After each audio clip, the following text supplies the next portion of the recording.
మీ personal interviews మరియు వ్యాపార ప్రకటనల కొరకు ఈ నెంబర్ని సంప్రదించండి. నమస్తే, వెల్కమ్ టు మనం టీవీ. నేను మీ ప్రియాంకారావు. యాక్చువల్లీ చాలా మంది ఫిట్నెస్ కి చాలా ప్రయారిటీ ఇస్తున్నారు ప్రెసెంట్ సిచ్యువేషన్ లో. సో ఫిట్నెస్ కోసం జిమ్ అంటున్నారు, లేదంటే డైట్ అంటున్నారు, రైస్ తీసుకోకుండా వితౌట్ రైస్ డైట్ అంటున్నారు. సో డిఫరెంట్ డైట్స్ చేస్తున్నారు. కానీ ఆయుర్వేదం పద్ధతిలో ఎలా డైట్ చేస్తే మంచిది, ఫుడ్ కంట్రోల్ ఎలా చేయాలి, ఆరోగ్యంగా ఉండాలి, అలానే వెయిట్ లాస్ అవ్వాలి ఎలా అనే వాటికి ఈరోజు మనకి సమాధానాలు చెప్పడానికి మనతో పాటు బిఎస్ నాయుడు గారు ఉన్నారు. ఆయుర్వేదం అంటే మరమ్మ చికిత్స నిపుణులు. వారితో మాట్లాడి మరిన్ని విషయాలు తెలుసుకుందాం. నమస్కారం అండి. నమస్తే. ఎలా ఉన్నారు సార్? యాక్చువల్లీ ప్రజెంట్ సిచ్యువేషన్ లో చాలా మంది ఏంటంటే బాడీని ఫిట్ గా ఉంచాలి, అలానే స్లిమ్ గా కనిపించాలి అనే పాయింట్ ఆఫ్ వ్యూలో ఉంటున్నారు. సో ఆయుర్వేదంలో ఏం చేస్తే స్లిమ్ గా ఉంటారు, ఎలాంటి పౌడర్స్ కానీ లేదంటే ఫుడ్ కానీ అవైలబుల్ ఉంది అంటారు? ఖచ్చితంగా ప్రతి ఒక్కరూ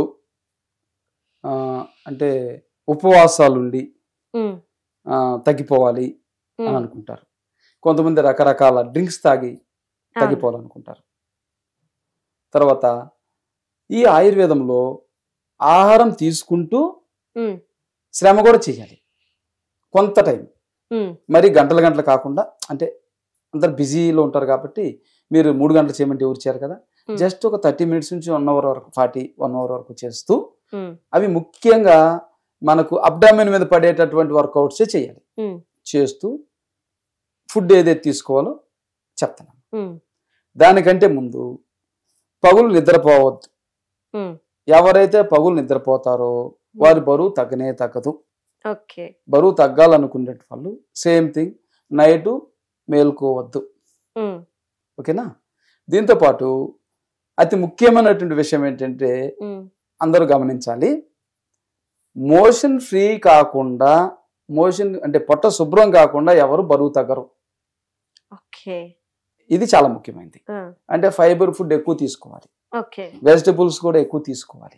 దీంతో పాటు కాల్షియం D3 సంబంధించినటువంటి D3 బాగా తక్కువ ఉందనుకోండి, వారు బరువు తగ్గరు, ఎక్కువే ఉంటారు. కాల్షియం కంటెంట్ ఎక్కువ ఉండాలి. కాల్షియం తక్కువ ఉంటే, D3 తక్కువ ఉంటే కాల్షియం కన్జంప్షన్ బాడీకి కాదు, ఆటోమేటిక్గా బాడీ అంతా మెత్తగా అయిపోతుంది. మీరు గమనించండి, ఎవరైతే పట్టుకుంటే మెత్తగా ఉంటారో, అంటే చేతులే పట్టుకుంటే, వాళ్ళకి విటమిన్ D3 5-10 ఉంటుంది. విటమిన్ D3 ఎంత ఉండాలి? 30 పైన ఉండాలి. కాబట్టి చాలా మంది ఫారిన్లో లాగా అందరికీ తక్కువ ఉంది, మనకు కూడా తక్కువ ఉందిలే అని అంటున్నారు. అలా కాదు. D3 తక్కువ ఉంది అంటే వీరు సరైనటువంటి ఆహారం తీసుకోవడం లేదు, కాల్షియం సంబంధించినటువంటిది. కాల్షియం సంబంధించిన ఫుడ్ తీసుకోకపోతే మనం తీసుకునే ఫుడ్ శరీరానికి పట్టకుండా అది వచ్చేసి ఫ్యాట్, అంటే కొలెస్ట్రాల్ గాను రకరకాలుగా శరీరంలో జమ అయిపోతుంది. అది కరగదు, ఎక్కడెక్కడ పేరుకుపోతుంది. బెల్లి ఫ్యాట్ పెద్దగా వచ్చేస్తుంది. బెల్లి ఫ్యాట్ వచ్చిన తర్వాత మీరు చూసారు, అది ఇలా వస్తుంది ఫస్ట్. ఓకే, నెక్స్ట్ ఇలా వస్తుంది, సైడ్ లేయర్లు వస్తుంది. ఇదంతా కూడా వర్కౌట్స్ లేకుండా పోవడం ఒకటి, కాల్షియం సంబంధించినటువంటి ఈ లోపల డెఫిషియన్సీ ఒకటి, సరిగా తిండి విషయంలో వీళ్ళు ఎప్పుడు పడితే అప్పుడు తింటూ ఉంటారు. ఇంకొక విషయం ఏంటంటే చాలా మంది తెలియదు, వీళ్ళకి ఆకలి విపరీతంగా అవుతుంది.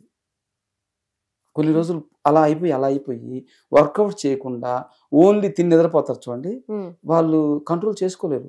ఆకలి అలానే ఉంటుంది, పెరుగుతూ పోతుంది. అది కూడా ఒక కారణం. అంటే లివర్ నుంచి జ్యూసెస్ ఎక్కువ ఊరేసి ఎంత వేసినా కానీ కరిగిపోతుంది. అది ఎక్కడ పెడితే అక్కడ శరీరంలో ప్లేస్లో నిల్వలు అయిపోతుంటాయి. కొలెస్ట్రాల్ గా ఏర్పడిపోతుంది. రకరకాలమ్మా, కొలెస్ట్రాల్ అయిపోతుంది, ట్రైగ్లిజరైడ్స్ అయిపోతుంది. కొలెస్ట్రాల్ ట్రైగ్లిజరైడ్స్ ఎక్కువైతే షుగర్ వస్తుంది, డయాబెటీస్ వస్తుంది. ఎవరైనా 400 అలా ఉంది ట్రైగ్లిజరైడ్స్ అంటే ఖచ్చితంగా వీరికి షుగర్, డయాబెటీస్ వస్తుంది. అదే విధంగా LDL ఎక్కువ ఉందంటే హార్ట్ ప్రాబ్లమ్స్ వస్తాయి, రకరకాల సమస్యలు మీకు తెలియదే ఉంది. బీపీ కూడా పెరుగుతుంది ఇదే కేసులో. కాబట్టి ఒబిసిటీ ఎక్కువ ఉన్న వాళ్ళకు ఈ సమస్యలన్నీ వస్తాయమ్మా. మీకు చెప్పాను కదా, మోషన్ ఫ్రీ లేదనుకోండి, ఫ్రీ ఉండదు వీళ్ళకి. నెక్స్ట్ వచ్చేసేది ఫ్యాటీ లివర్. ఫ్యాటీ లివర్ వచ్చినాక పొట్ట ఇంకా ఎక్కువైపోతుంది, వాళ్ళ శరీరం అంతా తగ్గుతారు పాపం. ఉపవాసాలు ఉండి ముందు బుజ్జి పొట్ట ఉంటుంది గమనించారా, గుండులాగా, అది తగ్గదు. ఈ ఫ్యాటీ లివర్ తగ్గితే తగ్గుతుంది. కాబట్టి ఫ్యాటీ లివర్ వల్ల శరీరం పెరుగుతుంది, కొలెస్ట్రాల్ లెవెల్ వల్ల పెరుగుతుంది, ఎక్కువ రాత్రులు మేలుకోవడం వల్ల, పగులు నిద్రపోవడం వల్ల డ్రౌజీగా ఉండడం కారణాలు. అయితే ఫుడ్ విషయంలో ఎక్కువ కార్బోహైడ్రేట్స్ ఫుడ్ ఎక్కువ తీసుకున్నందువల్ల వాళ్ళు తగ్గరు. ఫుడ్ ఖచ్చితంగా చేంజ్ చేసుకోవాలి. సో అంటే ఇలాంటి ఫుడ్ తినాలి అంటే చెప్తున్నాను, ఫైబర్ ఫుడ్ లోకి రావాలమ్మా. ఫైబర్ ఫుడ్ అంటే ప్రతిదానికి మిల్లెట్స్ అంటున్నారంటే, అంటే పూర్వం మిల్లెట్సే తినేవాళ్ళు ఎక్కువ. మన తెలంగాణ జిల్లాలలో జొన్నలు మాత్రమే ఎక్కువ తినేటోళ్ళు.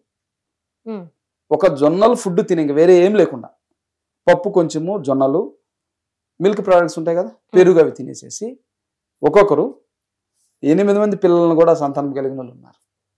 కానీ ఇప్పుడు అది మొత్తం పోయిందంటే ఏదైతే డిష్ ఉందో జొన్నలు పూర్తిగా దూరం పెట్టేసారు. అది చాలా అమృతం శరీరానికి. మీరు ఎంత ఒబిసిటీ ఉన్నా కానీ ఒక పూట ఆహారంలో జొన్నలు ఇస్తుంటే తగ్గిపోతారు వర్కౌట్ చేస్తూ. దాంతోపాటు ఉదయం పూట వేడి నీళ్ళు తాగాలి, రాత్రి వేడి నీళ్ళు తాగాలి, మధ్యలో తాగకూడదు.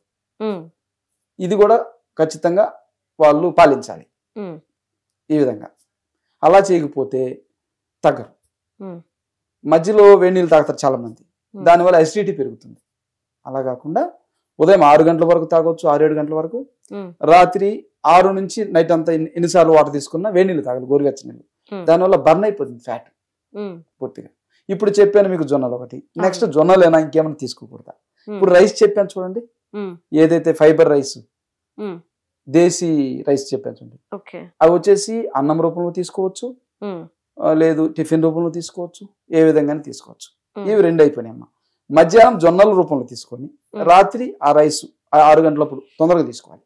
అది తీసుకుంటూ మార్నింగ్ వచ్చేసరికి ఓన్లీ బార్లీ నీళ్ళు తాగితే సరిపోతుంది. ఒక 1/2 లీటర్ వరకు బార్లీ నీళ్ళు తాగొచ్చు. అయితే కొంత శరీరం కదిలిన తర్వాత డ్రై ఫ్రూట్స్ ఉన్నాయి కదా, వాల్నట్స్, బాదం, ఇవి తీసుకోవచ్చు. ఇవి తీసుకుంటుంటే శక్తి వస్తుంది, అప్పుడు వర్కౌట్ చేయడానికి వీలు పడుతుంది. ఓకే, సో ఇట్లా వర్కౌట్ చేస్తూనే ఉండాలి, అట్లనే ఫుడ్ అనేది కంట్రోల్లో పెట్టాలి అంటారు. సో ఈ ఫుడ్ డైట్ లో నాన్ వెజ్ తినొచ్చు అంటారు, ఓన్లీ వెజ్జేనా? నాన్ వెజ్ పూర్తిగా మానేస్తే మంచిది, ఇది తగ్గిన వరకు. తగ్గినాక తినొచ్చు. ఎగ్ ఇలాంటి లైట్గా ఎప్పుడైనా తీసుకోవచ్చు. అంటే వాళ్ళ కష్టంగా ఉంటుంది కదా, అలవాటు పడిన ప్రాణాలు, ఏదో దిగులు పడిపోతుంది శరీరం, కాబట్టి కొంచెం ఏదో తీసుకోవచ్చు. ఇక్కడ ఏమంటున్నామంటే మీరు ఏది ఆహారం తీసుకుంటే అంత శ్రమ చేయండి అని చెప్తున్నాం. శ్రమ చేయకుండా తీసుకోవద్దు. అట్లా మనం ఒక కంపెనీలో జీతం చేస్తాం, ఉద్యోగము, మనం ఎంత వర్క్ చేస్తే అంత డబ్బు ఇస్తారు కదా, ఇది కూడా అంతే కదా. సో ఎంత తింటే అంత వర్కౌట్ చేయాలి ఖచ్చితంగా. అది మన శరీర నిర్మాణ రాజ్యాంగం అది. ఓకే సార్, యాక్చువల్లీ ఏంటి అంటే ఇప్పటి వరకు చాలా మంది స్లిమ్ అవ్వడం కోసం ఆ పౌడర్ తీసుకోవాలి, ఈ పౌడర్ తీసుకోవాలి, లేదంటే జిమ్కి వెళ్తేనే తగ్గిపోతాను అంటారు, మళ్ళీ చీట్ డేస్ చేస్తూ ఉంటారు.